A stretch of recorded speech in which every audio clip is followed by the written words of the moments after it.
Good morning. I think you can hear me. Can you hear me?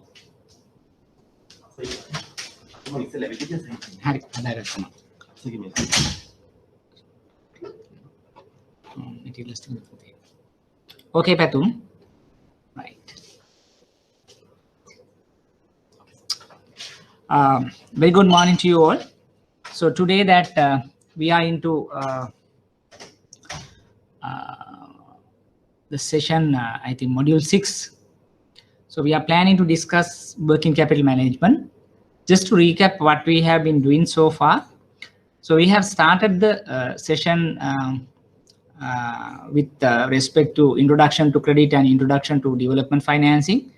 That was our first session. And then we moved to discussing about SME banking, SME financing, sources of financing, which basically discussing about SME entrepreneurs and businesses. And then we discuss about microfinancing into detail. So having completed the SME banking and the microfinancing, then we move to project financing. So we are yet to discuss the project financing in detail, but what we are right now doing is we try to understand some concepts where we can use in project financing or project appraisal. So last week we discussed about break-even analysis. So this week we are trying to discuss working capital financing or working capital management. And then the following week we plan to do a financial statement and ratio analysis. So with next week followed in that will be the non-financial tools and analysis. So that is what basically our study plan. So what we are trying to understand here is, so we try to understand different disciplines or the areas which could help you to understand the project cycle or project financing or project appraisal, right? So any questions with respect to break-even analysis last week? Actually, I have asked you to do some homework also. I have shared you some the past paper questions with answers.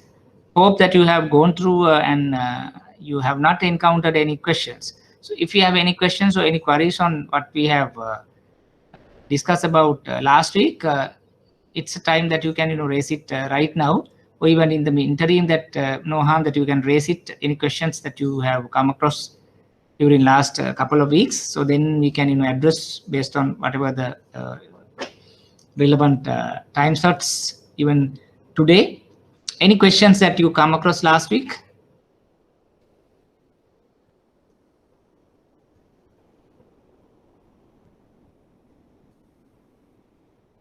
Okay, if you do have any questions, again you can text me, you can speak up, and questions are welcome, and kind of suggestions, feedbacks welcome, so that we can improve whatever that we are trying to understand, because this is a kind of new experience. So everybody may not in a real classroom, but it's a virtual classroom. But again, I am telling, so we need to make use of maximum out of this exercise. So if you do have any questions, don't wait for the last moment, and then we can discuss then and there, right? So having said that, so we are planning to discuss the working capital financing. So I have shared you two materials related to this. That is, one is basically a presentation. The other one is a kind of a detailed note that you can read through once we discuss the presentation or the discussion today. Then you can refer the note as well, where you can get the further details while going through the note, right? So then what do you understand by the working capital?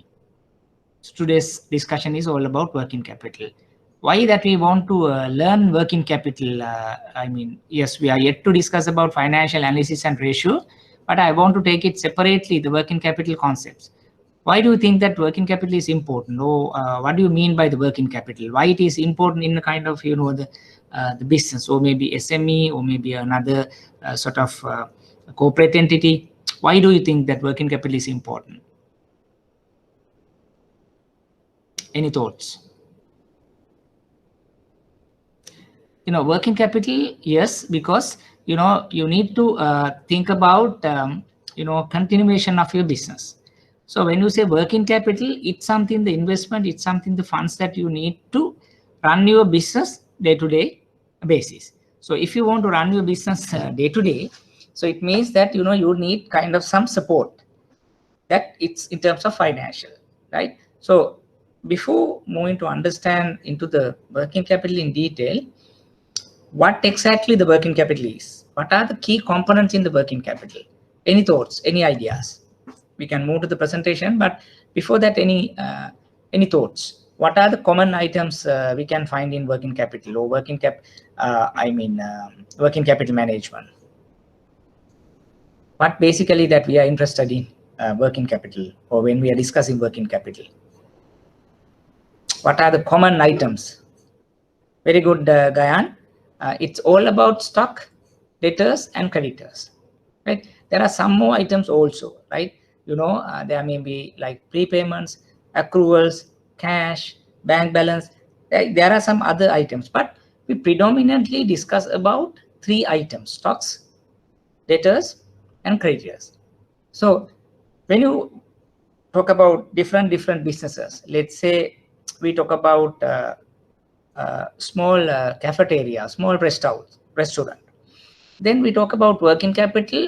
So what about stocks we are talking about? Yes, we talk about stocks, but it could be about 3 days stock, maybe maximum 7 days stocks we are talking about. Do we have many debtors there? You may not have, because most of the items you sell in cash terms.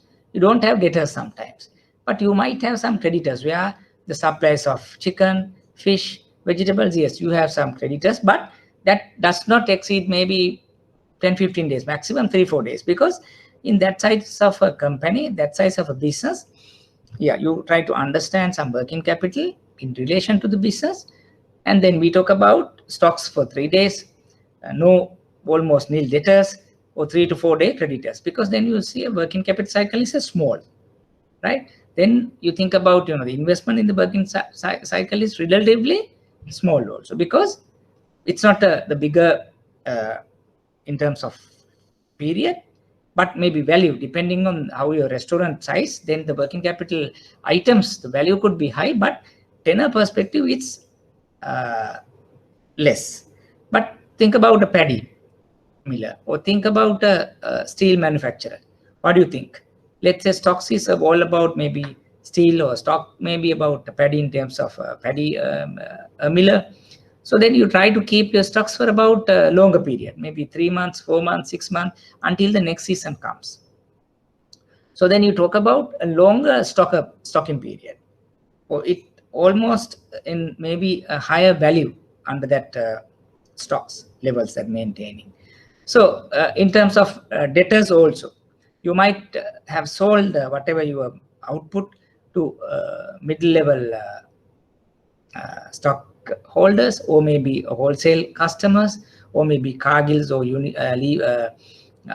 keys like bigger supermarket chain. There may be debtors also ranging from 3 months to 4 months, right? And maybe in terms of creditors also very limited, but again you might have some kind of fertilizer or whatever, something that you have taken, right? So like that, or maybe that if you are a bigger manufacturer, bigger paddy miller, then you might purchase from paddy producers, that again you might take maybe 1 month, 2 or 3 weeks to pay off them. So then it's a bigger working capital cycle you are talking about. Then bigger values also you are talking about. Then again, depending on the business, it could be smaller, it could be average, it could be a medium, it could be higher. Like depending on the type of business you are engaged, your working capital items could differ. I mean, items in the sense, the value of the items and the holding period could differ. So based on that, the requirement of companies or the entities working capital could change. Then what do you understand by managing them? Yeah, you say that working capital items are so and so. These 3 are very prominent items, and then based on the tenor, or based on the holding period, and based on the value that you talk about there is a bigger investment could go into that. And then what most important thing is how well that you are managing the working capital items in terms of value and tenor will give you a good return. Right? That's what all about what we are trying to understand here. Understand the working capital, why it is important to the business. We are managing that, right? So when you are saying managing, so ideal situation, what could be? Say you should have some stocks, you should have some debtors. So which consume some money into that, investment onto that. And then because the creditors is something that you are going to pay off in future period. But exactly what you could do is, right, if you don't put anything out of your pocket, out of your business, but if you can bring some money, that is which you are planning to pay off your creditors, and you can hold a kind of a period where that money can use to invest in the stocks and debtors. So that's an ideal scenario. Then you need not to bring your equity, you need not to bring a kind of a cash outside, you need not to bring bank lines into the stock or debtor investments, right? So that is the ideal situation where you are trying to managing, right? You are trying to managing with the creditors as well as managing the stocks and debtors. So let's say that rather than paying off creditors, you can keep that money to finance your stocks and debtors. So that's kind of some ideal scenario that you are trying to discuss, but may not practical always. Then you try to do practical scenarios. You try to minimize the investment in stock, investments in debtors, and try to manage your creditors so that the outside financing requirement could be minimal. So what the outside requirement, it could be through bank lines, it could be cash outside, it could be equity. So if we are not infusing outside bigger money, higher money into the working capital, then the cost of funds also could come down, interest costs also could come down. Then you can make a bigger profit out of your working capital. So that is what all about what we are trying to understand here. Because working capital, yes, we talk about three key items, that is stocks, debtors, and creditors. And then we try to manage the working capital by managing the value, the investment that you are into these three items, and the holding period of, or I mean the tenure that each item requiring.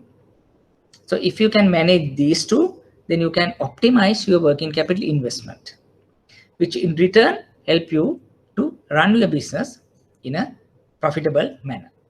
Right? That's what a kind of a precursor to the working capital. And having said that, so we move to the presentation. So the first slide is basically, it talks about working capital management. Since that we know about what is working capital, so this talks about working capital management. So it all managing the different components of current assets and current liabilities. So that is what basically we were trying to understand here. So there are two key current assets items, that is stocks and debtors, and the current liabilities mainly creditors. So managing these three would let you put in a good position, saying that you are managing your working capital. So that is all about working capital management. Number two, it should ensure sufficient liquidity in the firm's operation. Very good point. Because now we talk about in next week or so that we are trying to understand some ratios, like we talk about profitability, liquidity, gearing, right, and market performance. And there are some things that you are planning to discuss next week. But here we talk about liquidity in a firm's operation. So in order to ensure liquidity, yes, we need to manage the working capital. That is the most important part here.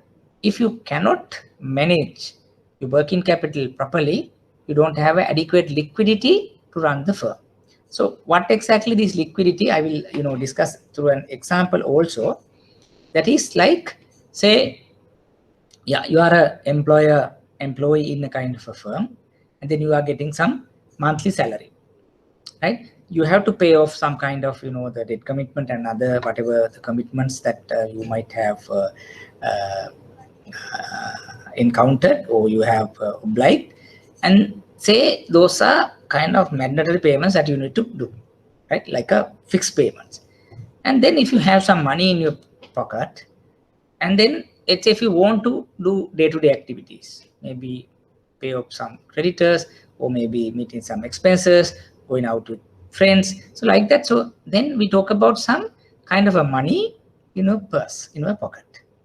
That's like a liquidity. Let's say if you don't have money for a particular month, so due to some kind of a reason, say there may be some unplanned expenses, so you need to spend on those requirements. Now you see that, you know, instead of having this much of money, now I don't have that kind of money in my purse. So then if something is coming into a way that you are unable to you know, spend out, so that's something it talks about the liquidity. You don't have a liquidity for yourself because you don't have some money. But remember, you might have some fixed deposits in somewhere around. So you might have some land or some other assets, you can, you know, disperse and get the money. But if that does not tell you you are illiquid, you are bankrupt, but you have. But it takes some time to, you know, encash it and bring the money into your pocket. So you're getting my point. So then liquidity is not that, you know, disposing the fixed assets, get the money. It's not, you know, the liquidity that we are talking about here. This is liquidity, which is whatever money in your purse where straight away you can, you know, go to a shop and pay off and get whatever you want. So similarly, in the business, the liquidity is something related to working capital items. You have fixed capital items like land, building, machinery, and all that. Sometimes you can sell it off and get the money back and so invest in the business. That's maybe the medium to long term. But when you talk about the liquidity, that is all about working capital we are discussing here. But if you are unable to maintain the liquidity, then you have in problems, because then you can't meet your customer's requirement. So you can't produce, you can't, you know, as per the demand. Then there may be the competitors come and, you know, fill that operation, fill that vacuum. So obviously you have some future business opportunities. You lose that. So the very important part is working capital. You need to manage it. If you are unable to manage it, then you meet up with some liquidity problems. So you need to manage that as well. So that basically is about the importance of the working capital management.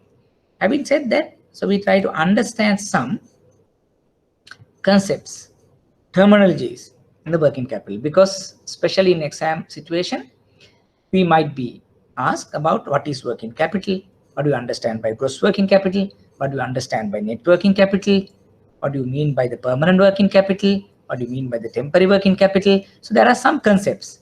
Those are not difficult, but better you know, understand what are those concepts. So main concepts is gross and net working capital. When you say gross working capital, it talks about investment in total current assets. What are the total current assets in the business?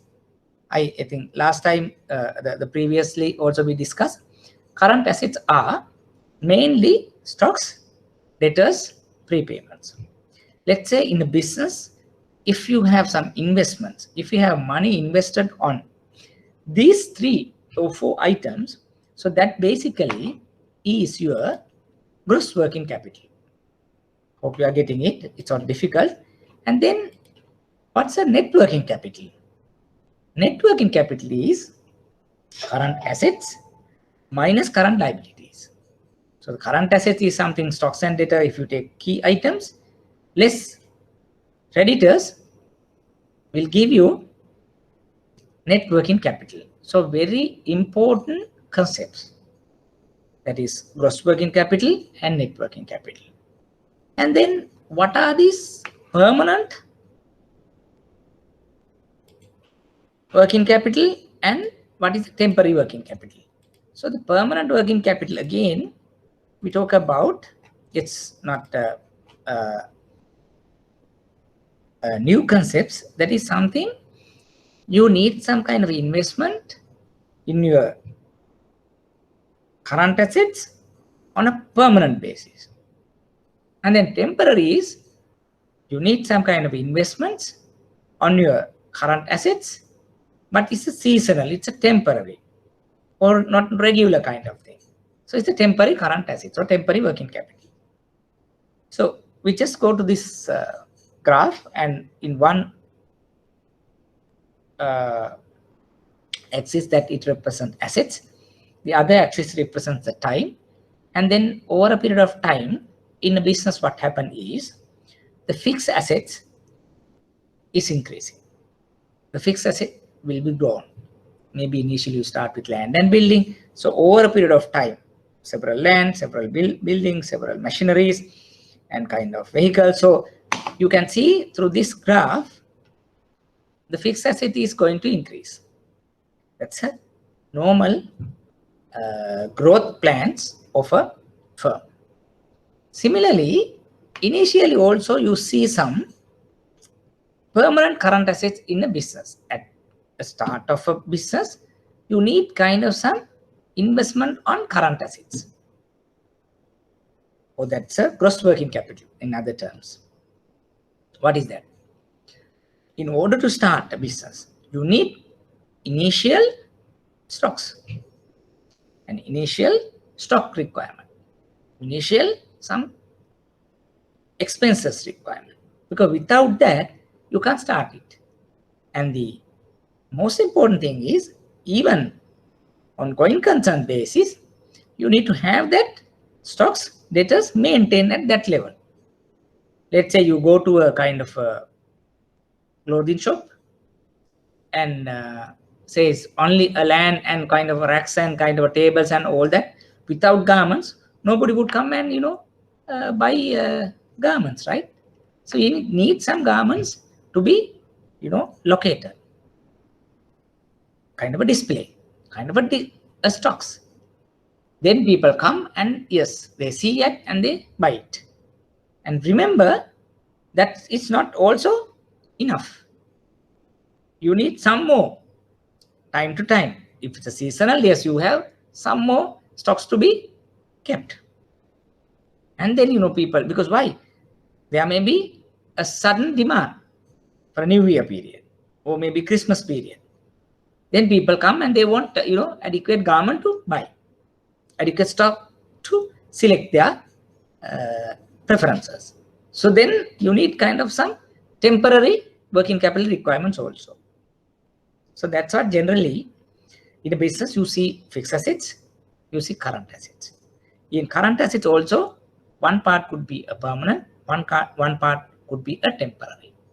In terms of time, you see, some are long term, some are short term. That's what generally fixed assets, more or less, always it's a long term investment. If you say permanent current assets, part of could be long term, like through equity or kind of. A part could be through overdraft, through STL, through import loan, because it's more or less short term. You might not keep that for a very longer period, because it's like rotating. You bring new stocks and you maintain that. So hence that that type of investment could be borne part through long term, part with short term financing. So basically we are discussing about working capital management, and some concepts into the working capital, right? Then we try to further understand the operating cycle in a manufacturing firm as well as a trading firm. So in a kind of a manufacturing firm, what you have is, we talk about stocks and we talk about debtors. Stocks consists of raw material, work in progress, finished goods. You can understand, you can identify these three in three separate stages. So there are some stocks relating to raw material, and some are moving into WIP, work in progress, and some into the finished goods. So once you see this stock levels, and then it moves to the account receivable or debtor levels, and then after some time you get the cash. So that basically speaks about an operating cycle in a manufacturing firm. There may be a time period that you need to keep your money invested in stocks, and again the money invested in debtors. So then addition of these two will tell you how long you need to keep your operating cycle, how long that you need to keep your money invested in manufacturing firm. But if you see a trading firm, you don't have that much of issues, where you don't find the stocks maintained at 3 levels, that is WIP, finished goods, or raw material. It's always like finished goods stage, and then the next stage could be account receivable, and then the time that you are invested or time that you kept your money in terms of finished goods in the form of account receivable will tell you how long you keep your money invested in order to support your operating cycle. So that again, the operating cycle concepts in trading firm and the manufacturing firm. Right. So before moving to this, I'll further discuss it for your understanding. It's not a difficult one, but better you understand, because sometimes in questions we need to understand that also. That is like if you see this type of straight line, then up to this point we talk about stocks, and from this part it could be something about debtors, and then you have some creditors here. Just to summarize what we have learned so far, investment in stocks or debtors. Why I am taking these two? Because I presume stocks and debtors are key current assets here. So investment in stocks and investment in debtors, we call them gross working capital. If you deduct creditors from gross working capital, we can get the net working capital. Gross working capital minus creditors. Two concepts, right? Then what we are trying to understand here is total money invested in stocks, debtors, in money terms is gross working capital. In times, in tenor terms, this is called operating cycle. There's another concept, operating cycle minus creditors period is called cash cycle, net working capital cycle, right? So operating cycle, net working capital cycle, operating cycle, cash cycle. So cash cycle is basically operating cycle minus creditors period. So in this figure or in this graphic, what is that period? It is this one. This is what we are interested in. Because if say number of days X days, Y days, Z days, then what's operating cycle is X plus Y. Why the cash cycle is X plus Y plus minus Z. Technically, this is what we are talking about, X plus Y minus Z. This is the period. Right. So, you know what is gross working capital, what is net working capital, what is working capital management, what is permanent working capital, what is temporary working capital. 5 concepts. Then we discuss about operating cycles.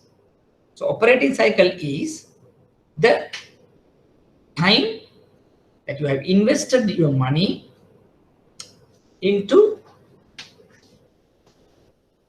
gross working capital items. or the time that you have invested in terms of in the form of stocks, in the form of debtors. In most simple way, it is a stock holding period plus debtors stocking period, debtors holding period, stock turnover period or debtors turnover period, some time. And when you adapt that to, it gives you the operating cycle.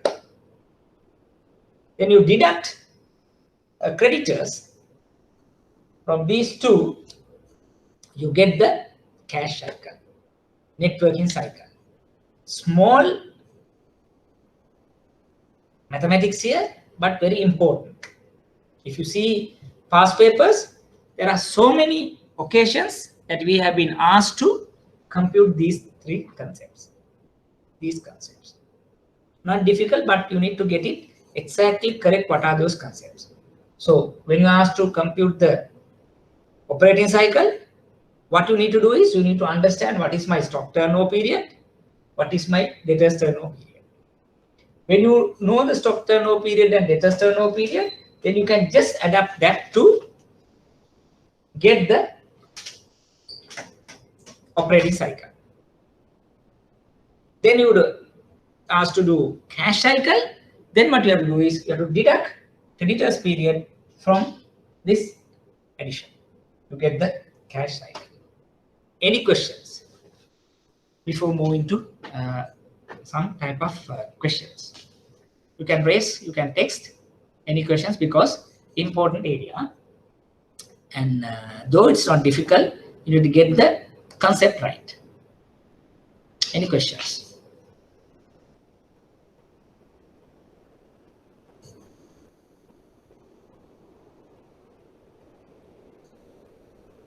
You can raise any questions while again we are continuing with that. You can ask any questions, right? So these are the two concepts that we are trying to understand. So here, gap between acquisition of resources and collection of cash from customers is called the operating cycle. In more simplest way, inventory conversion period plus receivable conversion period, stock turnover period plus debtors turnover period, or stocking period plus debtors period will give you operating cycle. Cash cycle is operating cycle minus creditors period. If you know the inventory conversion, receivable conversion, then just add up that and then deduct creditors period will give you the cash conversion cycle. Hope you have got that. Okay. Right. Now, come kind of a more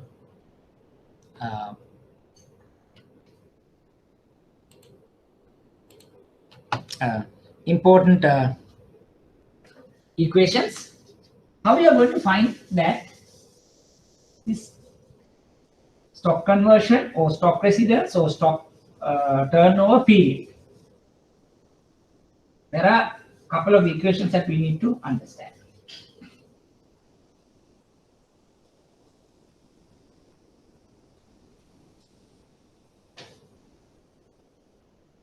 First, we discuss this inventory conversion period and receivable conversion period, creditors period, right? So how we are going to do that is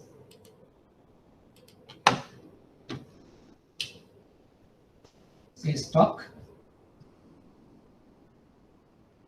conversion period, or so many names, turnover period, stock turnover period, or maybe stock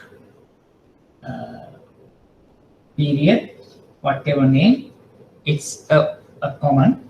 It's a average stocks divided by cost of goods sold into 365. What is this? In a firm, you have stocks in a balance sheet, opening stocks and closing stocks. So if you know the opening stock, if you know the closing stock, you just add up opening stocks and closing stock divided by 2 to get the average stock.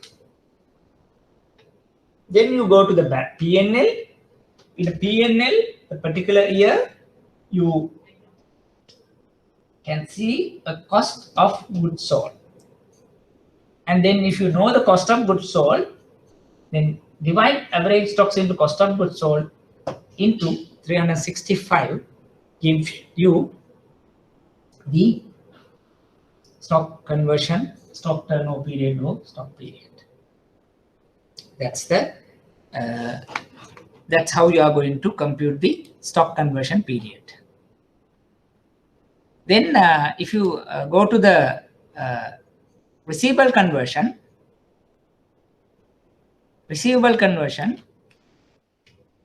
or receivable conversion period or debtors period is average debtors divided by credit sales into 365. Then again, in a balance sheet, you have opening and closing debtors, last year debtors to this year debtors. That's what basically it says. And when you get the average of that, you see average debtors for the particular year. And then for the particular year, you know what is your sales. But remember, if you have the credit sales figure, you will get the credit sales. Why? Sales could be in two forms: cash sales, credit sales. It's a cash sales, you don't have to worry because you get the money then and there. It's a credit sales, only create debtors. Then you get the credit sales here and you compute the average, or I mean the receivable conversion period or debtors conversion period or debtor period. If you don't have the credit sales, then what you could do is you just use the sales figure here. It's a kind of an assumption. If you don't have credit sales, then you use the sales figure here and then you compute that. Third one,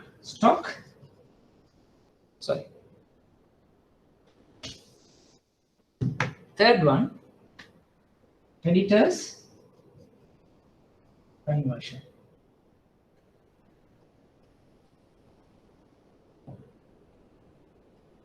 For creditors period.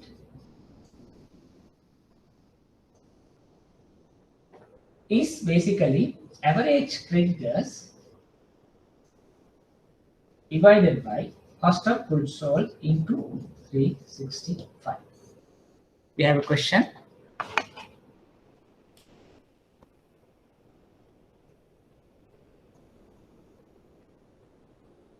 Video whiteboard is not clear. Mirror image, how can we manage that? Means that you can't see anything, Darshan? Or you it's maybe glaring due to the lights?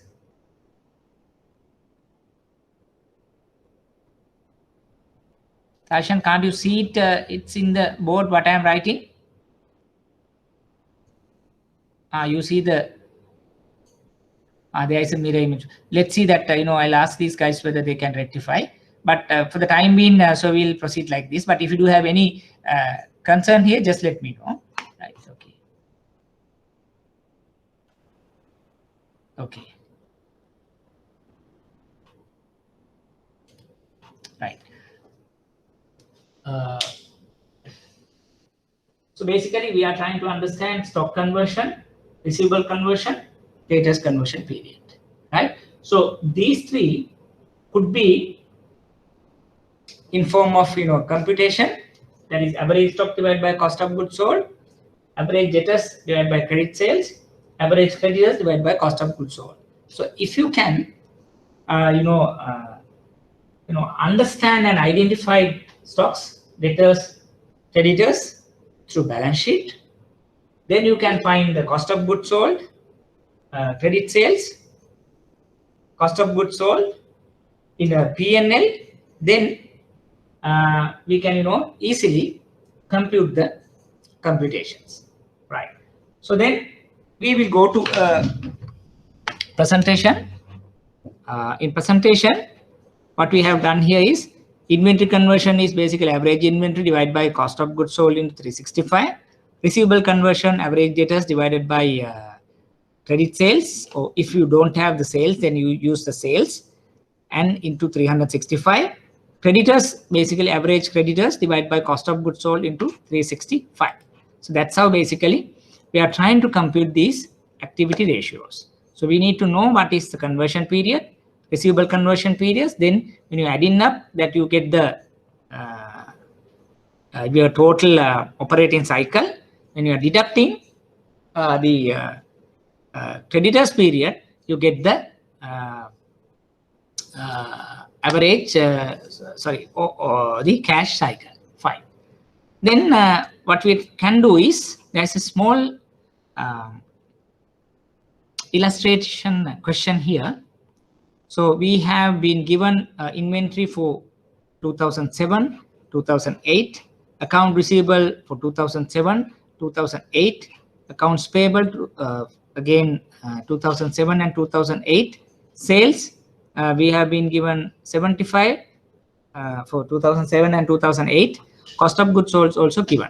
So we are supposed to compute inventory conversion period, account conversion period, and cash conversion cycle of the company. So take 5 minutes and see whether that you can compute first inventory, then account conversion period, account receivable, then find the cash conversion, right?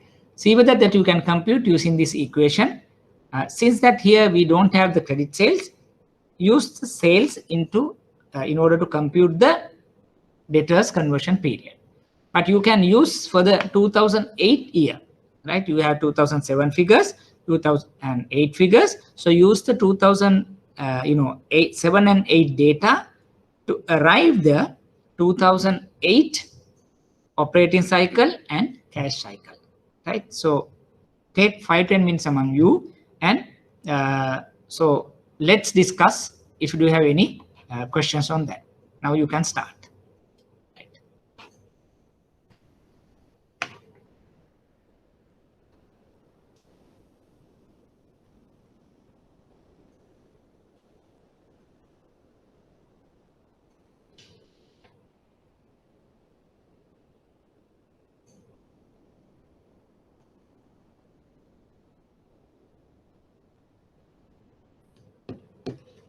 You can start.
You can start and see whether any questions that we can discuss, right?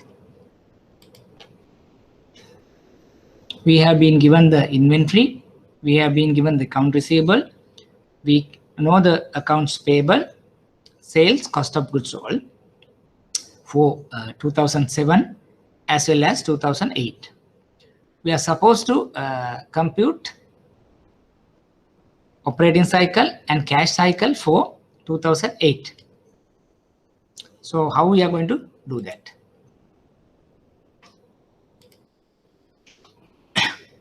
Any questions?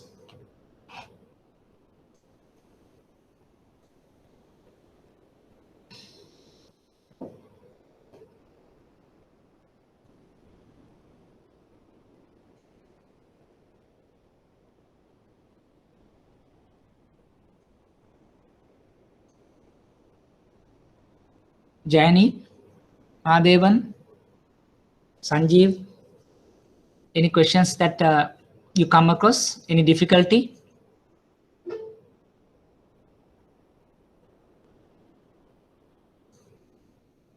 Mahadevan, yes, you're clear. There's a question from Gayan. What happened if there is no opening stock in a business? Assuming that the business is in the operation for only 1 year. Very good question. So in that question, Gayan, let's say in this question we have opening stocks, closing stock. Hence that we have opening stock and closing stock, we try to get average stock because at the end of a particular year, we have some stocks, and the end of the particular year, at the start of that last year stocks will come as the opening stock for this year, and this end of this year you have some stocks out of whatever the purchases that you do. Then ideally we take the average of the opening stocks and closing stock is basically we assume throughout the year the stocks levels are fluctuating, so hence good that you take averaging.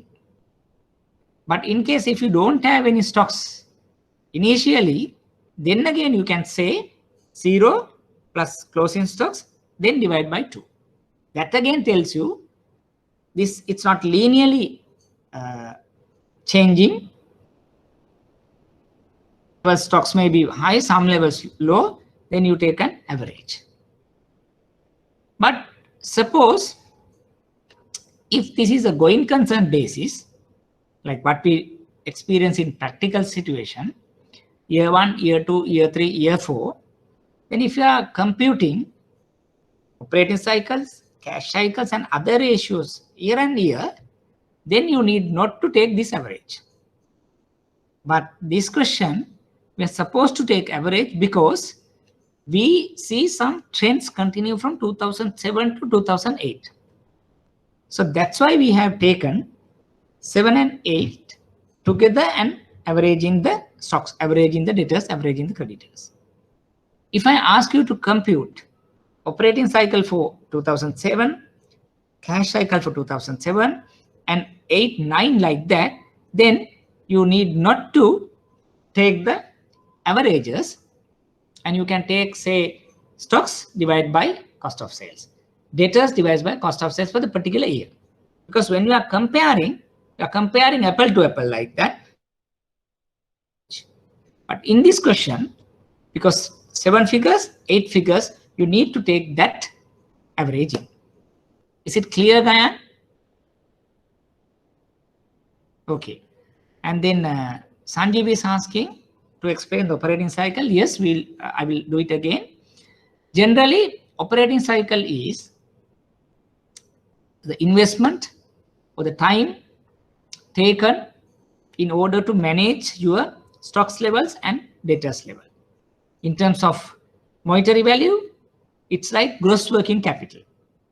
In terms of time, tenor, it is time taken that you occupy your stocks, time taken that you occupy your debtors.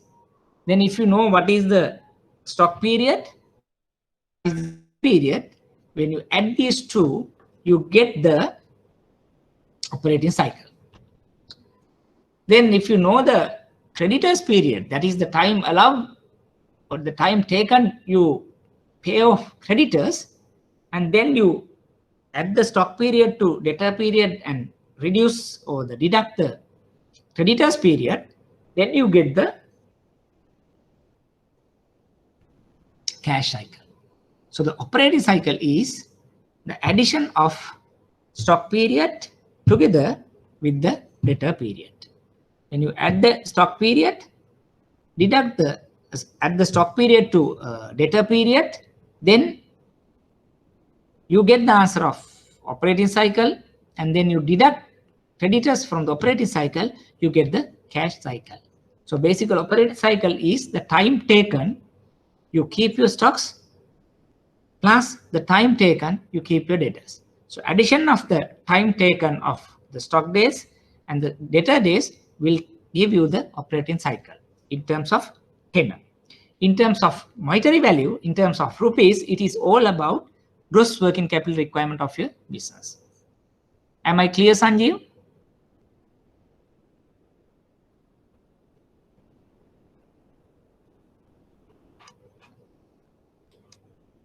Okay. Since this will vary based on the operations type of the business, is there a place we can get benchmark values when analyzing the real business? Very good question. Gayan, like generally, we as we were discussing in the beginning, if it is something cafeteria or like eating house or like fresh foods, right? Then you know the stock holding period, debtors period, and creditors periods differ from a steel or cement or a paddy OT manufacturing, right? Business industry, these figures are changing. But in general, we say 3-2-1 is the ideal, like a norm. So 3 months stock period, 2 months debtor periods, 1 month creditor period. So majority of businesses, it's like ranging is 3-2-1. So like, let's say you are evaluating a business and you come across like say 5 months stock holding period. Then you have to have your alarm bells ringing. Say, why do you need 5 months? Generally, it's like 3 months, right? Then you say the creditors, 3 months creditors. It's something a bonus for you, but generally it's not happening. It's like 1 to 1.5 months maximum credit that you can get it. If the creditor is given more than 1 month, 2 months, and 3 months, then there may be substantial cost attached to that, because no more supplier can do that, because then you have to have a, I mean, good source of income. You give your whatever goods to somebody and you are waiting 3 to 4 months to get the money back. But practically you can't run the business because you also put into facing the liquidity problems. Say 3 months for the stocks, 2 months for the debtors, 1 month for the creditors. 3-2-1 is basically, we'll say, the norm, right? I must say, because there are so many exceptions to that. It's the steel industry, obviously, it's a 9-month stock period.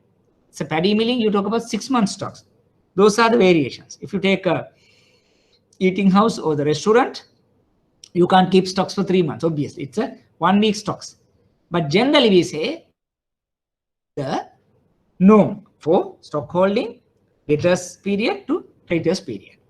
But if you see some deviation to that, then you think about, yeah, something is happening. I need to keep on, this has been taking place. Is it okay, Gayan? Okay. Now we move to the answer. So we discussed the answer. So here we have been asked to compute operating cycle and the account receivable conversion period, accounts payable conversion period, and then we are supposed to arrive the cash conversion period. If you see the answer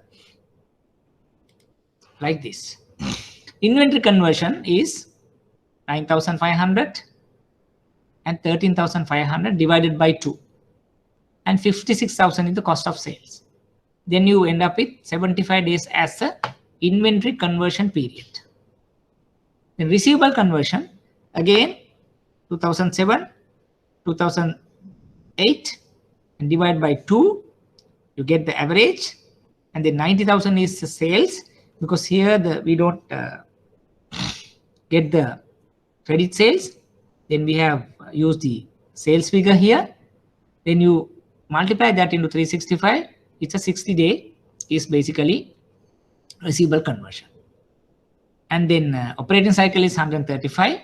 So creditors period is 7,000 plus 10,000 divided by 2 for the averaging.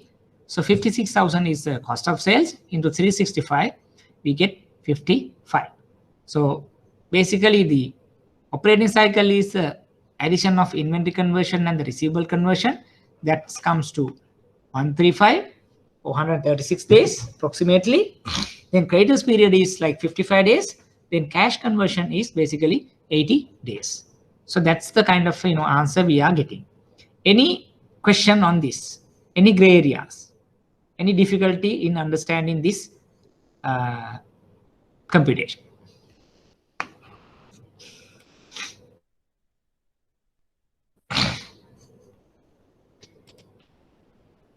Any questions that you can raise it so that we can discuss further if you don't understand that, because this is again very important concepts for exam.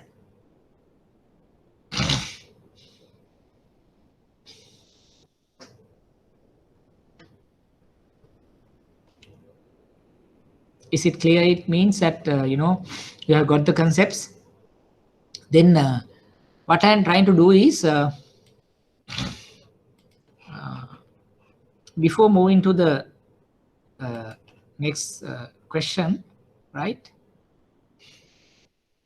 I just want to do a kind of a small exercise with you. So what you could do is you can take a small paper, and then this just to grasp more on what we did on the working capital, because there are some multiple choice questions for exams also.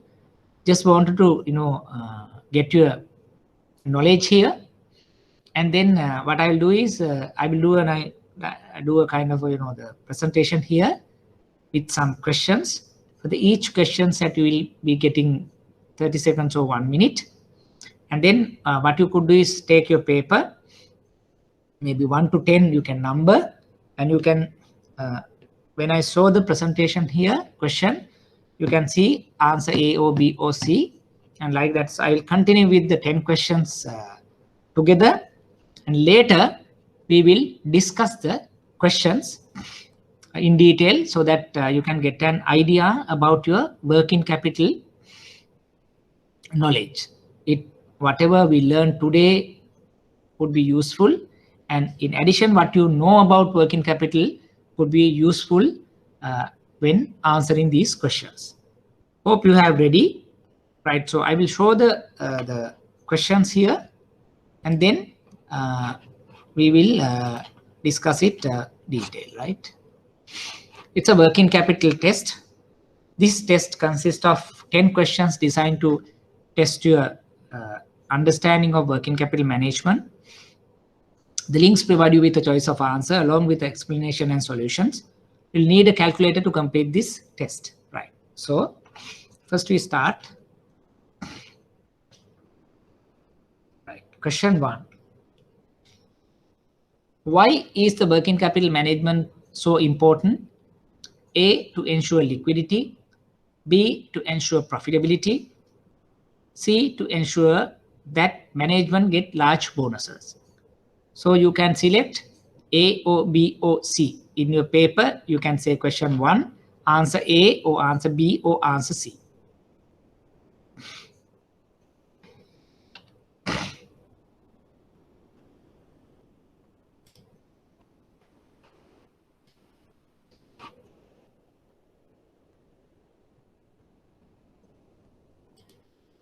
Right.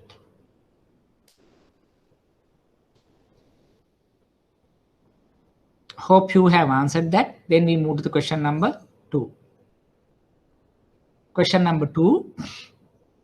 Working capital is A, current assets to non-current assets, current assets divided by current liability, current assets to non-current liabilities. So basically working capital is a kind of relationship between A or B or C, current assets to non-current assets, current assets to current liabilities, non-current assets to non-current liabilities. So you can answer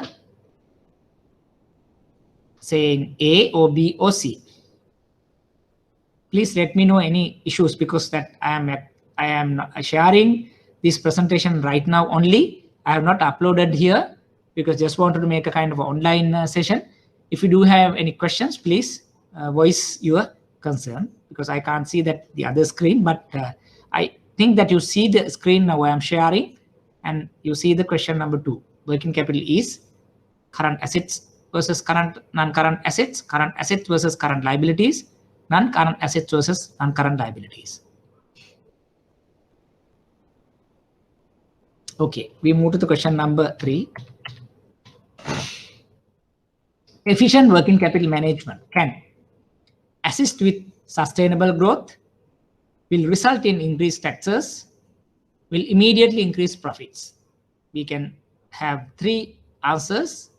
Efficient working capital management can assist with sustainable growth, it will result in increased taxes, it will immediately increase profits. We have 3 answers to mark. Okay, we move to the question number 4. Credit control is about managing accounts payable, account receivables, creditors. Credit control is about managing accounts payable, accounts receivable, creditors. There are 3 answers. You can select one out of that. So the credit control is about managing accounts payable, accounts receivable, creditors. Hope you haven't encountered any technical issues here.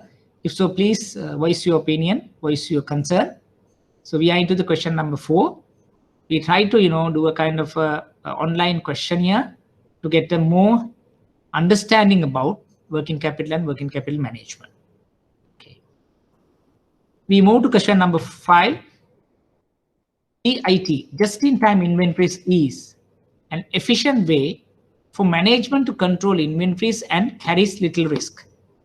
A, true. B, true to some extent. JIT inventories is an efficient way for management to control inventories and it carries little risk. It's true or true to some extent. Question number 5.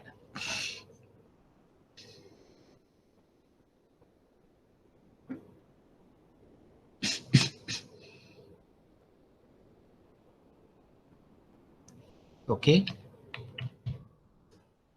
Factoring of account receivable is always recommended. True, false. Question number 6. Factoring is something, invoice discounting or factoring are some kind of products available in the market. I think we have discussed briefly in the session 2. So factoring of accounts receivable or factoring of debtors is always recommended. True or false? 2 answers that you need to select.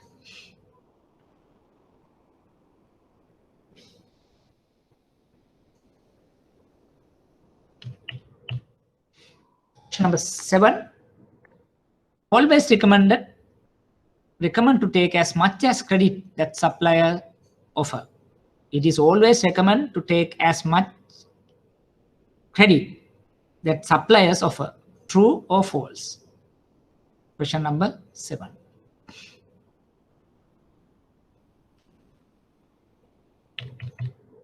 Question number 8. What is the key benefit of forecasting? Though that we have not discussed this into detail here, but it's something forecasting, planning for the future, predicting, right? That's what the question is. Focuses management on financial targets and ensure there are no surprises. Number 2, reduces the need to pay dividends. Benefits of forecasting: focuses management on financial targets and ensures there are no surprises. Question B, answer B, reduces the need to pay dividends. Question 8.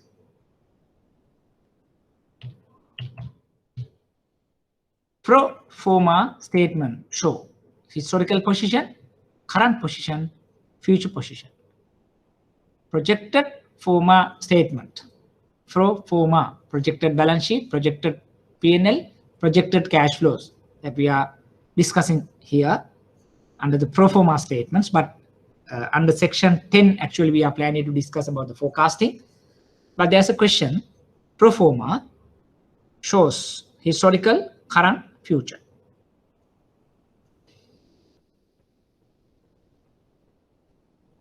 Last question.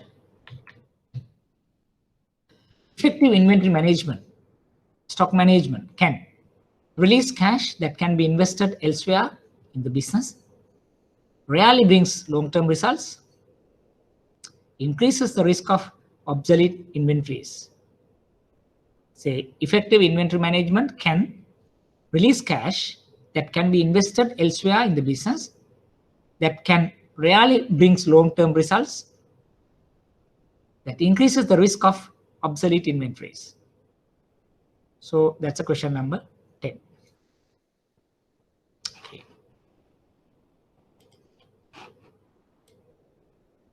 Right. So we have done that. Before we are moving to the discussion of answers, what you can do is, I think you have 10 questions. For each question that you have answer, you have marked. Now we are moving to the discussion of questions, and then once we have done that, then we see how many got, correct under each of you.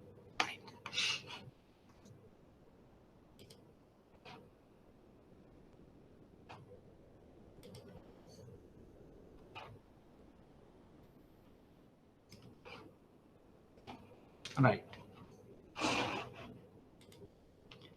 Why is the working capital management so important? To ensure liquidity, to ensure profitability, ensure that management get large bonuses. So answer could be A, O, B, O, C. So if you select answer A, then liquidity is a vital factor, answer is correct. Suppose that if you have not selected the answer,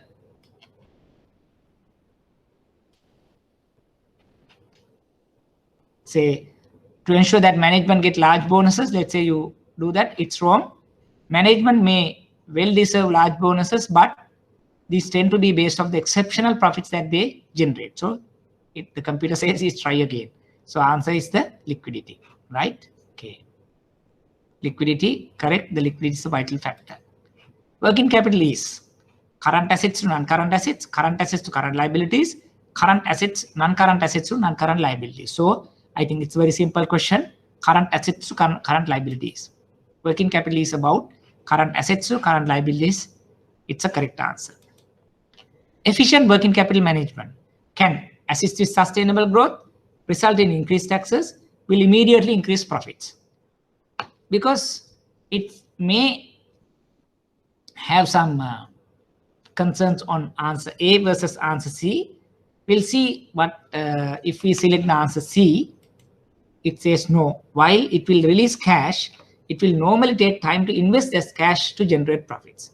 Yes, if you do a proper working capital, yes, it releases some cash to the business, but you need to invest it in a proper manner to get the profit, not immediately. It takes some time. So that's not the answer. Then answer would be assist with sustainable growth. Efficient control of working capital will release cash to enable the company to grow. So when you do a better, proper working capital, it releases cash so that you can invest in more needy investments in a business so that you can forecast for a better growth in the future. Credit control is about managing accounts payable, account receivable, creditors. But if you see these three answers, two are similar. Accounts payable and creditors are a similar words. So obvious your answer could be account receivable. If you select accounts payable, it's a wrong. Accounts payable and creditors are amounts that are owed to suppliers, because that is the amount that you need to pay.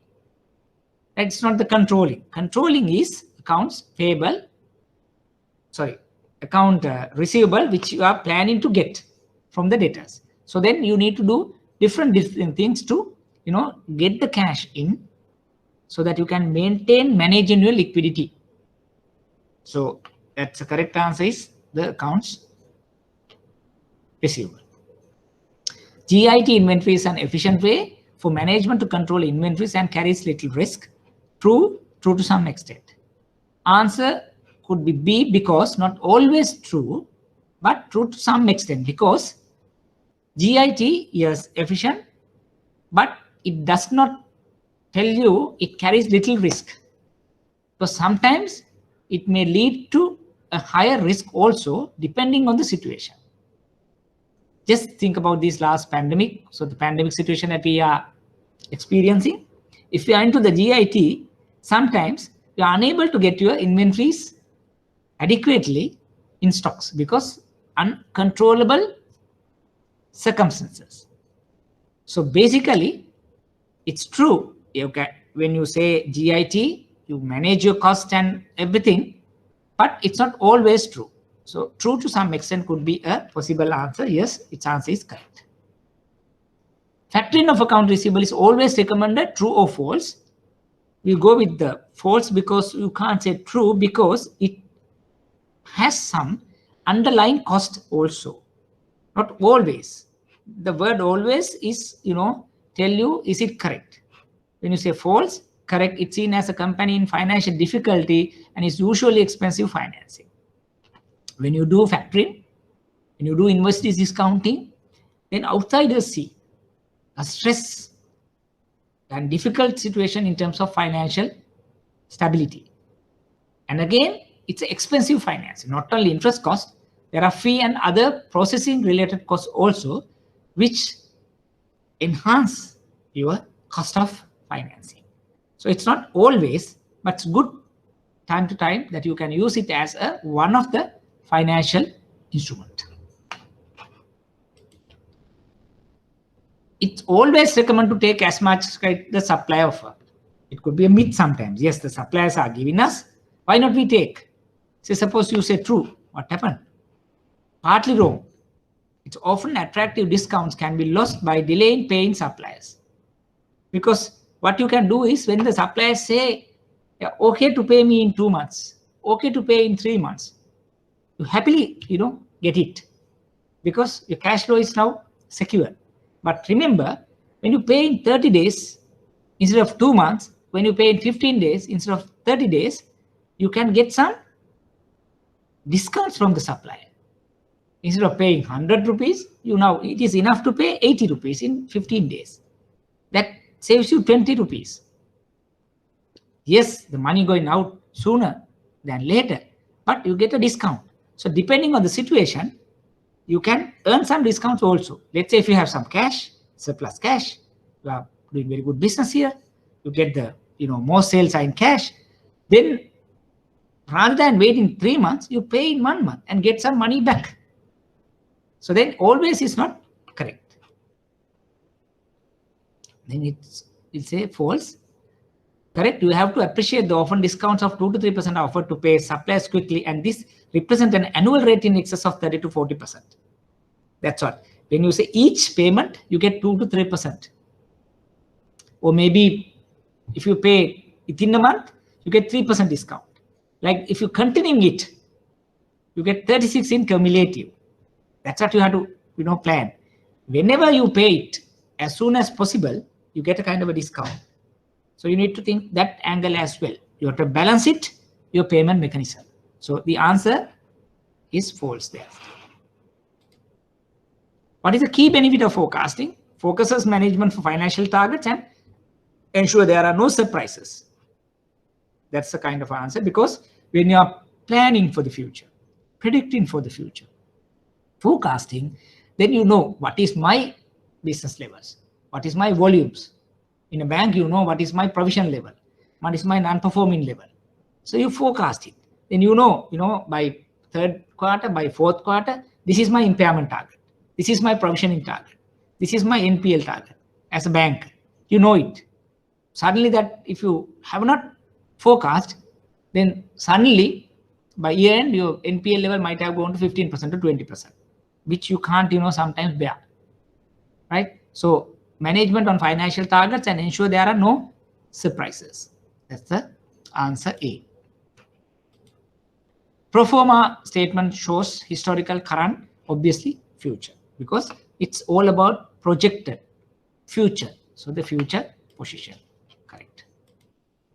Last one, effective inventory management can release cash, rarely brings long term, increase the risk. Obviously not the last one, rarely brings long term results. See whether we can assume that, you know, inventory is a short term working capital and all that. Let's say if we select the answer B, it's a wrong, try again. So release cash that can be invested elsewhere in the business. So answer is A, right. So we have done 10 questions very quickly just to get an understanding and idea about a working capital. Now let me have your results. You can text me if you can't voice it out. How much you have got it correct out of 10? Gayan, Jani. So very good. I have seen 9 out of 10. 7, 8, very good. So it seems that you have done exceptionally well. I know this is very spontaneous question here, and it's not easy to, you know, answer within a minute or so. But yes, obviously you might have some prior knowledge when answering this. But this is sometimes that we are getting in past papers. Yeah, Darshan, very good to hear that you have scored very well. You know, in MCQs, you might be asked like, what do you understand by, you know, the net working capital? What's the relationship between, you know, current assets to current liabilities? Like very easy questions, but sometimes we are unable to get it, you know, done, right? When you say in the MCQ, if you do maybe underlining, you get 2 marks, right? Remember the 2 marks, it's very vital to reach 45 marks. I mean to say that, you know, the initial 45 is like kind of hurdle. So then very simple questions are coming in forms of like these MCQs. Like I just wanted to, like, you know, share kind of some thoughts, because whenever like you do this type of, you know, basic question, simple question, or the fundamentals, it, you know, gives a more knowledge in terms of these basics. That's what I always encourage. I think I have been telling it from the beginning. Whatever you learn, and then you try to go with the basic. Then if you know what is working capital, what are the items, what is the working capital management, what are the activity ratios, how we are going to compute that, and then what's like, as Kasun asked, what's like, Gayan asked, what's like the norm. So those things that you need to know. When you are in out of the class, when you're in office, so obviously maybe your credit person is doing some kind of computation. Probably you can help them out saying, no, it's normally it should be like 3 to 1. If say 6 months, then go into deeper and why they think about, you know, why they want to maintain 6 month stocks, right? So it could be something that the, you know, the entrepreneur is not managing properly. When you say 6 month stocks, obviously you might have some issues in managing the working capital. Hold on. Come on.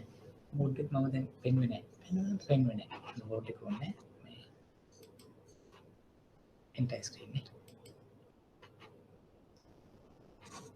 Share.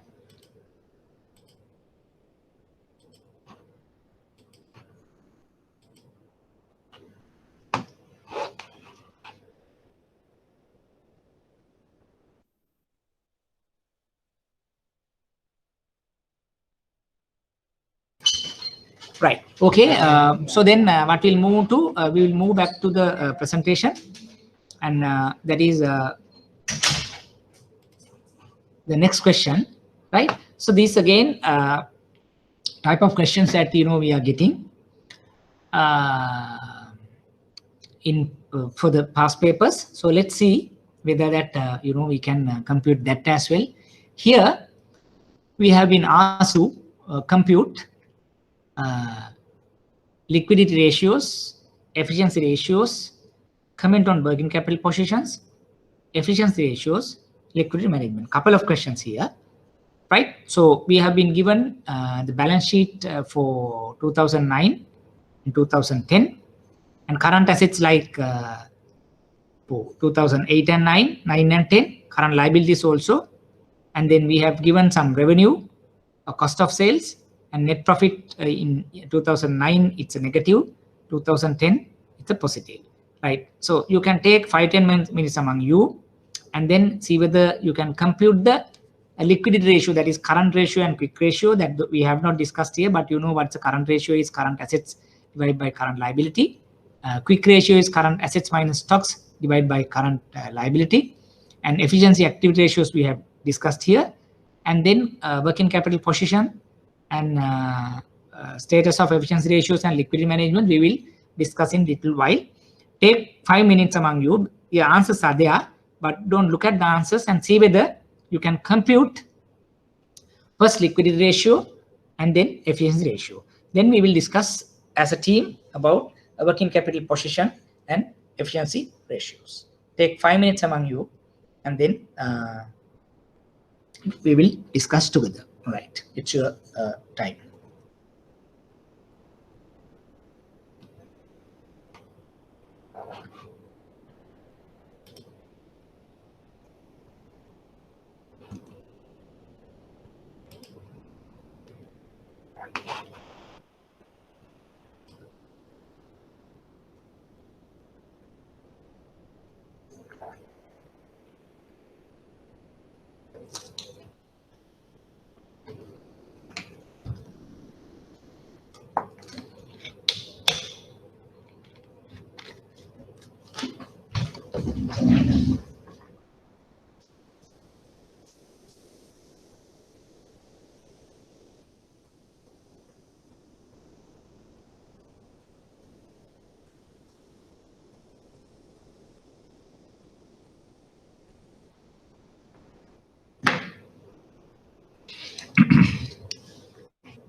Any questions?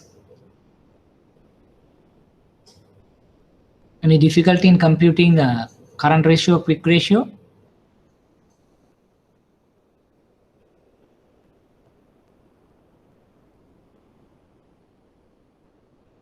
Okay, let's move on to since that you don't have any difficulty. Like here again, what we could do is we have now 2009 figures and 2010 figures. Current ratio basically it's current assets divided by current liability. So if you go 2009, what is the current assets? 350. Current liability, basically, it's like 248. So current assets divided by current liability, 350 divided by 248 will give you an answer of 1.41. Hope you have got that.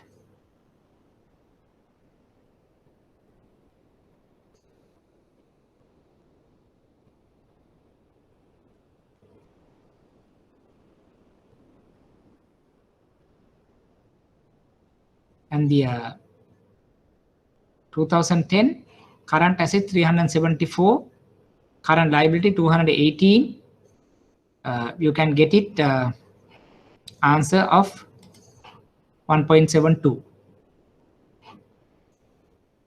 That is 350 divided by 248 gives you 2009 figure, 2010 figure 374 divided by 218. Though we have not discussed that particular equation here, the answer basically current ratio is current assets divided by current liability. Any difficulty in computing that?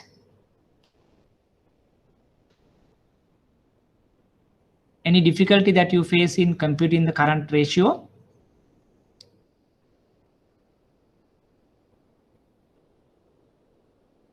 Hope seems that you have done correct. Okay. Thanks, Sanjeev. Thanks, Mahadevan. Right. Then a quick ratio is basically current assets minus creditors divided by current liabilities. When you go to this question, current assets for 2009 is 350 minus stocks 88 divided by 248. When you go to 2010, current assets is 374 minus inventory is 114 divided by 218. So that gives you the current quick ratio. Current ratio is basically current assets divided by current liability. Quick ratio is current assets minus inventories. 350 minus 88 divided by current liability 248. For the 2010, current assets is 374 minus 114 divided by 218. When calculating this, you get the answers of 1.19 for 2010, 1.06 for 2009. Hope that you have done it correctly as well. Then we need to do stock holding, debtors turnover period or debtors period and creditors turnover period, which we have done previously also. But here you need not to take averages. Why? Because here we are supposed to compute the data, the information or the ratios for each year. Then there is no point that you take the average when you compute in the 2010 or getting the numbers from 2009. So you take 2009 numbers and do the computation. You take 2010 numbers and do the computation. What it means is, like, rather than taking average inventory, you take inventory for 2009 and divided by cost of sales into 365. So it is, if you take 2009, 88 divided by cost of sales is 289.9 into 365 gives you the answer for the stock holding period for 2009. 2010, stocks is 114 divided by cost of sales 348.7 into 365. Then you get the 2009 numbers as well as 2010 numbers.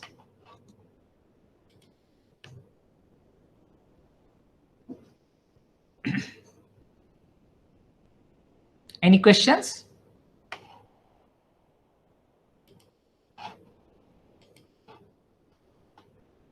Please text if you do have any questions. If you don't understand or if you want further clarification, please raise question. So just to clarify further, why that you need to take, right? Yeah, basically what we have done here is, now we need to compute the stock holding period. So in order to compute the stock holding period, inventory conversion period, what we can do is we have to take average stock divided by cost of sales into 365. Then we need not to have an issue with the 365.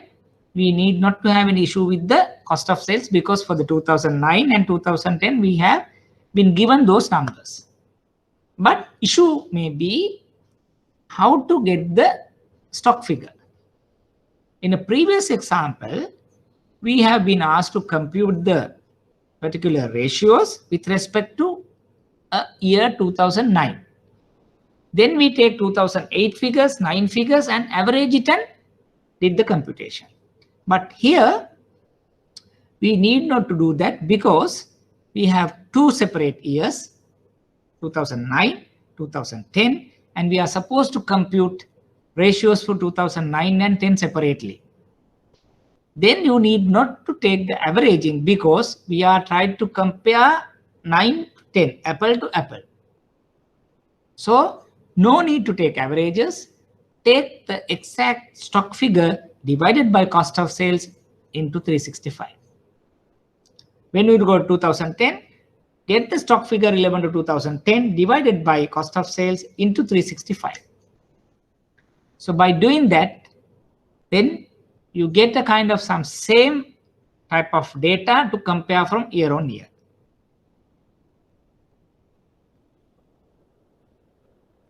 Is that clear? Any further questions? Okay. Then I just wanted to let you know something. So basically, why we are like averaging? In the previous example, we did averaging, because why we needed to do the averaging was because some figures that you obtain from P&L, some figures you are getting the balance sheet. So in order to minimize the discrepancies could arise when you take two numbers in two statements, so we did averaging when we computing the data for particular year. But in this scenario, it's a going concern basis.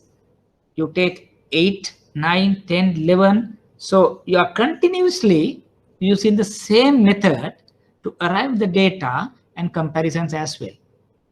Then these discrepancies could be reduced because you follow the same process for throughout the financial years.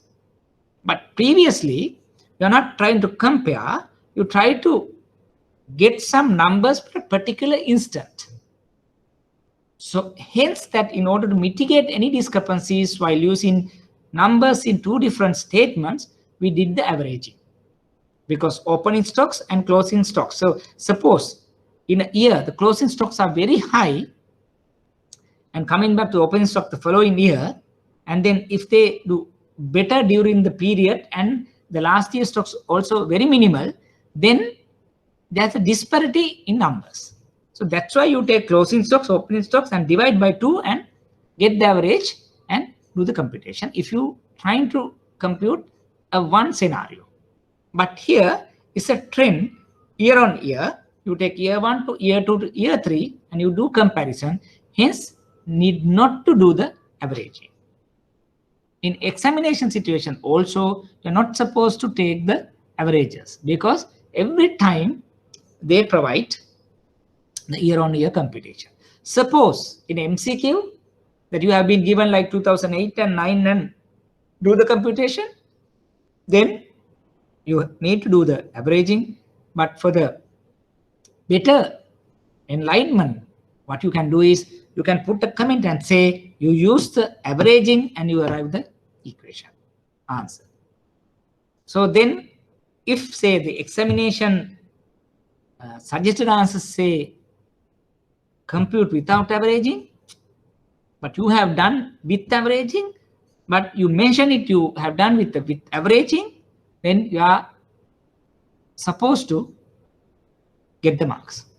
So you better, in case of MCQ, if you see that, there is a kind of a question and you are not very much clear to use the average or not to use the average, suppose you use the average, you say, I use the averaging and then write the answer.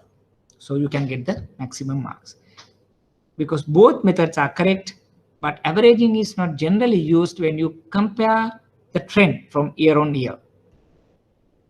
But when you have 2 years, and then when you want to compute the data relevant to 1 year, then you get the averaging, because in order to minimize the discrepancies can be happen when you using 2 statements, P&L and balance sheet. Hope you have got that concept. Okay. So then, like that, you can compute debtors turnover period, creditors turnover period. So again, debtors turnover, you take just debtors divided by sales for each 2009 and 2010, because in this equation also we have not been given the credit sale. So just take the revenue figure, turnover figure, sales figure for both occasions. If you have been given the credit sales, then use the credit sales for the computation of debtors. If you see this question, so 2009, maybe the debtors is 56 divided by revenue 362 into 365. Here, sorry, trade and other receivables is 181. 181 divided by 362 into 365. Here 240 is the data figure divided by 557 into 365. You can get that answer. When come to the creditor days, your creditors figures is 56 divided by cost of sales 289 into 365. And for the 2010, creditors figures 65 divided by cost of sales into 365. So by doing that, you will be able to compute stock holding days, debtors turnover period, creditors turnover period. Right. So before moving to the discussion, any questions? If you do have any questions on computing or any understanding the operating cycle, or I mean the debtors days, creditors days, and stock days, current ratio and quick ratio, please raise your concern.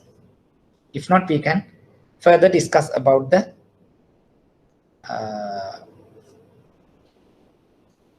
interpretations. Any questions?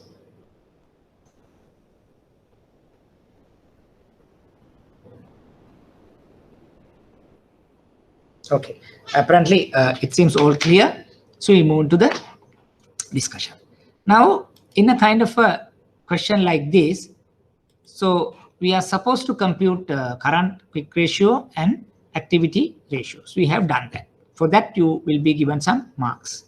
So sometimes they, examiner wanted us to discuss the liquidity position, working capital position. So then what you could do is you can use the numbers, the information, results that you arrived using this data. And if you can use some data outside the question, which you are privy to know, if you know the industry and all that, you can bring it as assumption and you can comment here to further understand this financial position in terms of liquidity, working capital, and the profitability. Right. So the first one could be the working capital position is positive working capital for both years. Current assets minus current liability is positive for 2009 and 2010. Good. Current ratio below the benchmark, quick ratio stands about no. So what it means is, like Gayan previously asked, for the current ratio and quick ratio also there are some benchmark. Generally, current ratio could be above 1.5 times. Quick ratio, it's above 1. That's a general standard, but there are exceptions to these depending on the industries. Right. So here current ratio for 2009 It's below 1.5, but it has improved 1.72 in 2010, which is a positive trend that we have observed. Quick ratio generally it should be more than 1. In 2009 and 2010, in both occasions, they have maintained the quick ratio above 1 and also see an increase in trend. Fine. So that is all about working capital status and kind of a liquidity. Then we move to the efficiency, right? Because we have computed some activity ratios, so we may be able to comment on the efficiency of the firm.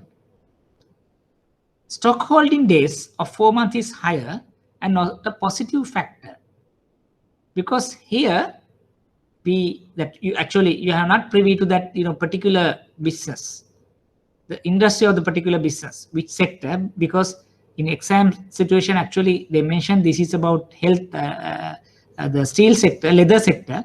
So then you can comment by knowing this is into the company is into leather manufacturing, then you have some different arguments on that. But what you can say is generally stock holding periods that we learned 3 to 1 is a 3 months, but here it's a 4 months. So apparently it is higher side. It's not positive because it's increasing from 111 to 119. But considering the nature of a stock, it could be acceptable. In a leather, it's a cement. Yes, it could be acceptable because beyond going 3 months, right? It's around 4 months. But understanding this is into the leather manufacturing, we need to maintain a higher level of stocks in terms of industries is concerned. Hence, this is acceptable. Debtors collection, if you take 182, has come down to 180. But again, it's a bit of a longer. It's not a good trend. But we see a positive trend where it has come down by 22 days from 9 to 10. So it's an improvement of collection strategy. It's good move, but still you need to be vigilant because 6-month data is not conducive to this type of business. Because when you say 6-month time that you need to get the money from the debtors, means that you need a higher working capital requirement of the business. Creditors periods, but 2 to 3 months and resulting extended cash conversion cycle, it's again a relatively good because you have a higher debtor period, and then if you have 2 to 2.5 months creditor period, just offset some kind of impact towards a working capital cycle.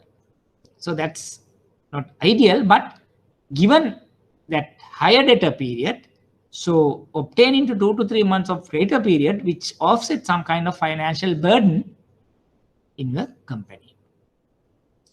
So basically liquidity management in overall is favorable. In 2009, the company shows a negative profit, but positive working capital. By 2010, now what you have is basically due to this good liquidity management, the company has made some profits in 2010. So profitability, 9 is a negative, but 10 is a turnaround to positive. That could be part of a good liquidity management where in both years, we see a positive liquidity, positive working capital, which we have mentioned under the line 1 also. So that's what basically you need to mention in case if you are asked to interpret a working capital scenario. So sometimes the examiner would tell us, maybe a question could be like, what is working capital? What do you understand by the working capital? What do you understand by the working capital management? What do you understand by the gross working, net working capital? What do you understand by the activity ratio? So like that. So the first question is about a 5 marks, a general. Then part 2 could be, we are supposed to compute current quick ratio or activity ratio. Number 3 could be, so interpret the company's liquidity and the activity position, efficiency position. That's what we have done here. So you need to bring a kind of a data information you gathered and computed those results together with some other information into the equation.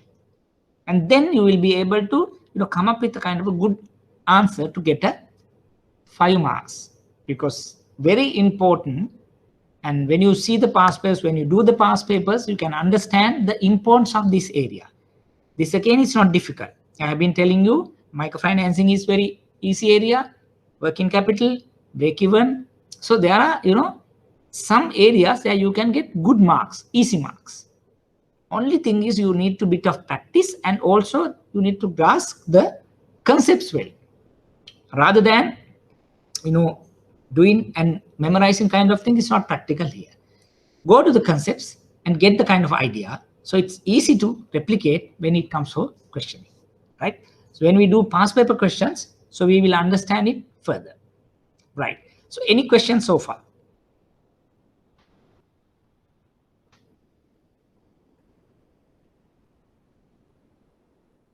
Right, we have almost come to conclusion of the presentation, and I just want to discuss one area, not into detail, but overall I will discuss something about a kind of some forecasting, or projecting, estimating kind of working capital. But I'm not going to into detail about a kind of a question, but probably we can do it in a past paper question discussion level, because I think maybe important concepts, but we haven't seen those things has been tested. But we will discuss something, the estimation, right? Now why that estimation of working capital is required? Because sometimes, as one of your colleagues just raised the question, like about what happened if you start with the zero working capital, because it's a startup business. Then you need to think about what would be my working capital. In previous, what you have done is you have some balance sheet data, and then you take that data to come to a kind of a conclusion. Say, this is my debtor period, this is my estimated this is my stock period. In order to arrive that, you have some data. But suppose if you don't have that data, then you need to estimate. My creditor period could be 1 month, like my debtor period could be 2 months, like, oh, maybe my stock period maybe 3 months, like that. So you need to do that kind of estimation, because same equations you are using, but what's the difference here is you estimate a number of days for stocks. So that's what all about the estimation is, right? Let's say you say your term, you are projecting 2 million sales for the future business, and you say 2 months credit. What it means is your debtor is 2 months out of the 12 months into the sales. If you say 2 million sales, so 2 million divided by how much? 200,000,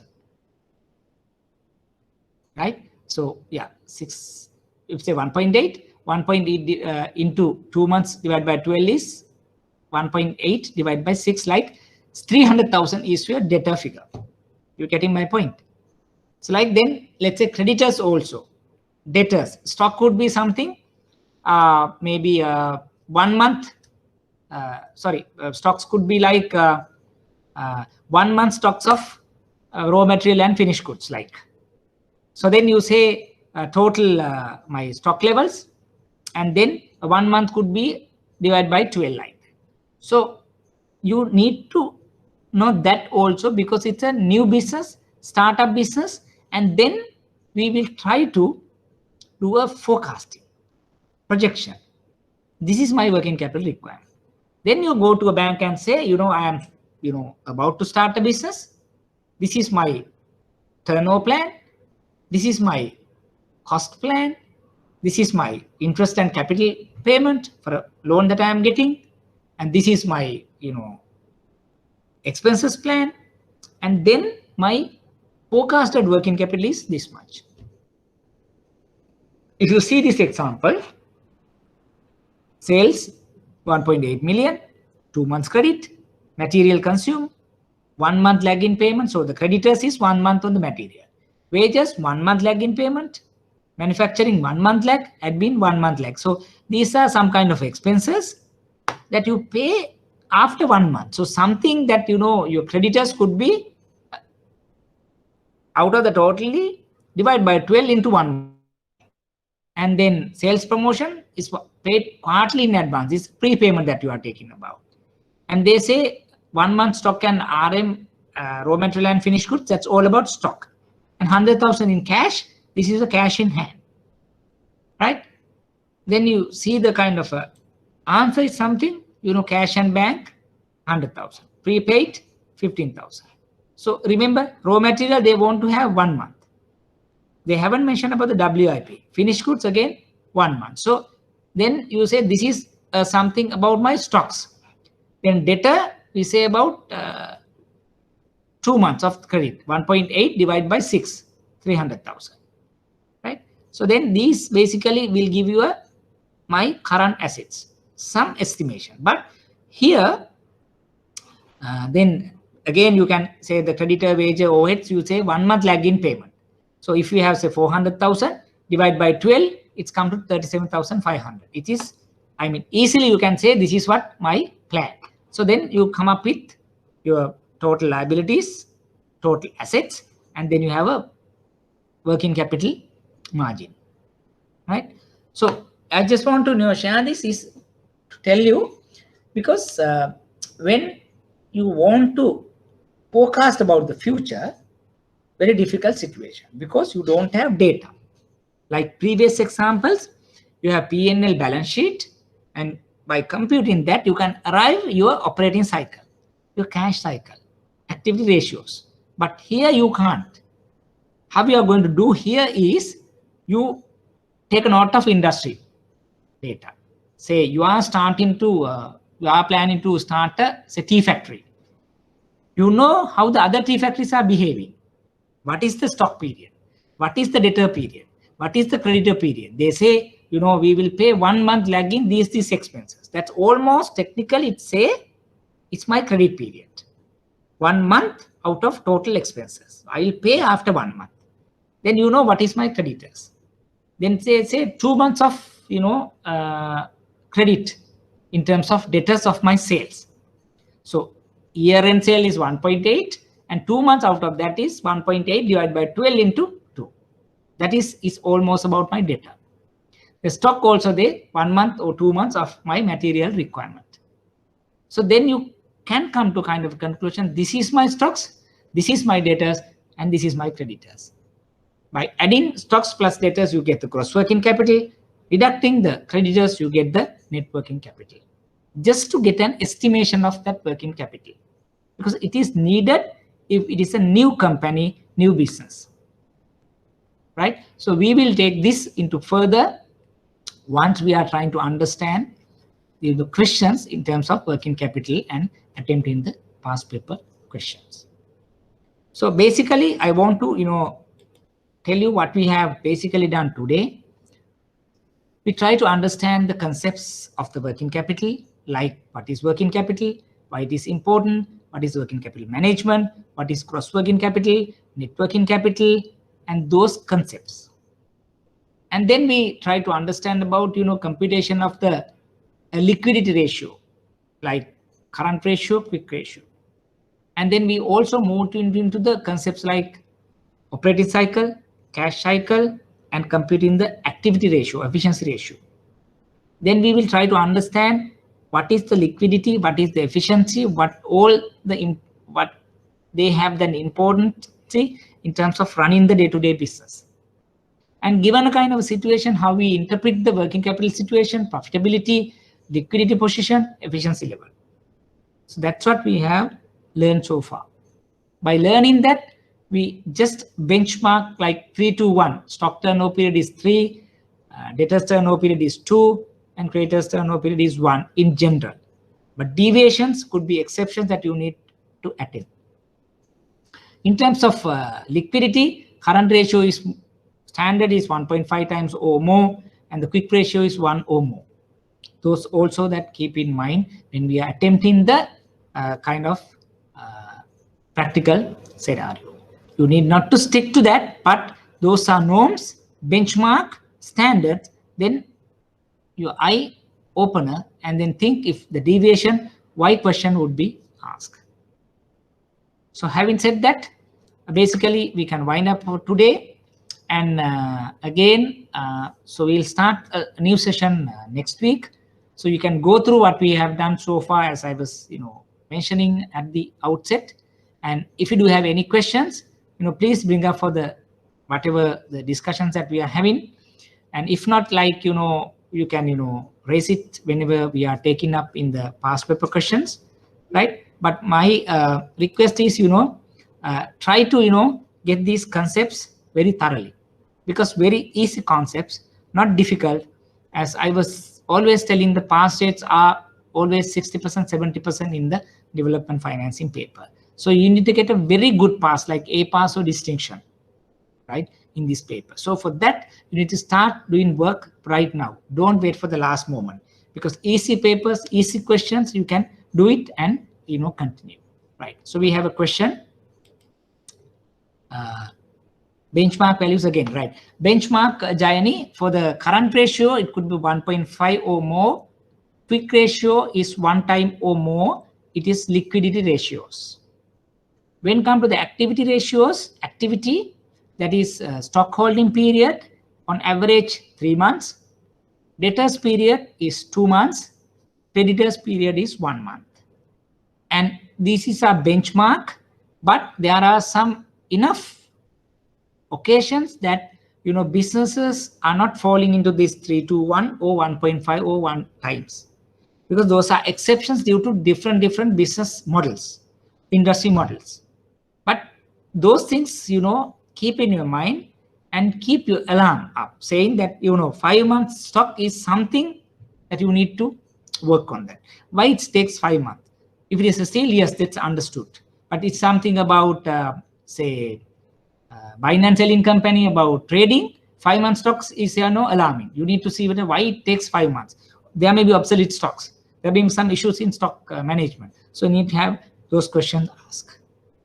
Right. Any other questions? No, I am not uploading past papers for the time being. But when I am doing the past papers for a relevant area, so we'll do the uploading. I hope, Mathis, like last week, I think I have shared the break-even questions. So probably you might have got that, which I have uploaded here. But today, actually, I haven't done any uploading for the past papers, because I have taken that 2 questions into my presentation.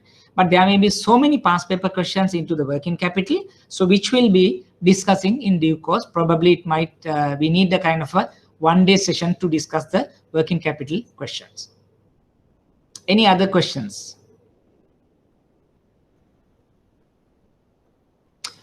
Hope everything clear for the whatever the discussions that we are carrying so far. But still, if you do have any questions, please let me know by next week, and you can go through the whatever the tuts or the presentation we discussed, and then we'll take it up those questions, if so, during the next week. So for the time being, I wish you a very good week ahead, and thank you very much for being with me. Okay, thank you.